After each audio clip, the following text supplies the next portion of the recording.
Shalom, tetap setia mengikut Tuhan. Hidup adalah sebuah tugas.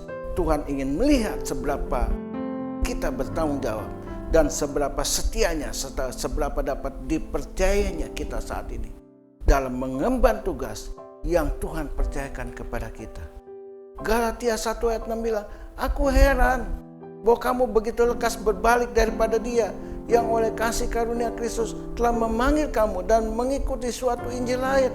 Begitu mudahnya seorang murid Kristus atau umat Tuhan mengundurkan diri dan lari dari pelayanan hanya karena tidak tahan dengan proses dan gesekan. Padahal semua itu terjadi karena kurangnya komunikasi. Ada pula orang yang mengundurkan diri karena ambisi, tidak sabaran menanti waktunya Tuhan, kayak nyopir saja, main salib. Ibrani 10 ayat 38-39 bilang, "Tetapi orangku yang benar akan hidup oleh iman, dan apabila ia mengundurkan diri, maka aku tidak berkenan kepadanya." Tetapi kita bukanlah orang-orang yang mengundurkan diri dan binasa, tetapi orang-orang yang percaya dan yang beroleh hidup. Ingatlah, apapun alasannya Tuhan tidak berkenan pada orang-orang yang mengundurkan diri, sebab Dia adalah Allah yang setia.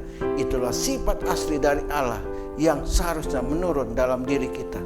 1 Petrus 3 ayat 15 bilang, "Tetapi kuduskanlah Kristus di dalam hatimu sebagai Tuhan, dan siap sedialah pada segala waktu untuk memberi pertanggungan jawab kepada tiap-tiap orang yang meminta pertanggungan jawab dari kamu tentang pengharapan yang ada padamu, tetapi haruslah dengan lemah lembut dan hormat."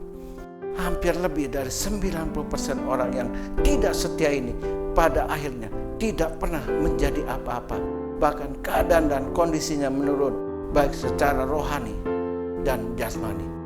Lukas 16 ayat 10 bilang, "Barang siapa setia dalam perkara-perkara kecil, ia setia juga dalam perkara-perkara besar. Dan barang siapa tidak benar dalam perkara-perkara kecil, ia tidak benar juga dalam perkara-perkara besar." Pembentukan karakter dan integritas dimulai dari hal-hal yang kecil dan sederhana. Seberapa lama proses ini berjalan, tentunya terserah Tuhan, sang pemilik kebun anggur. Kita semua hanya pelayan-pelayannya. Yang penting tetaplah setia. Roma 8 ayat 17 bilang, "Dan jika kita adalah anak, maka kita juga adalah ahli waris."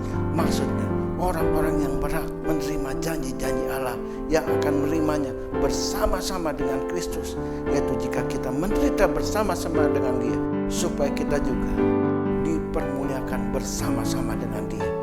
Tidak dapat disangkal, menjadi pelayan Tuhan penuh dengan penderitaan. Kita mengorbankan waktu, tenaga, bahkan harta kita.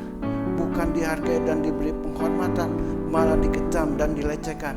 Padahal jika kita merenungkan bahwa semua itu hanyalah ujian agar kita bisa jadi naik tingkat. Mari saudara, bertahanlah di dalam Tuhan. Tuhan Yesus memberkati kita semua. Amin.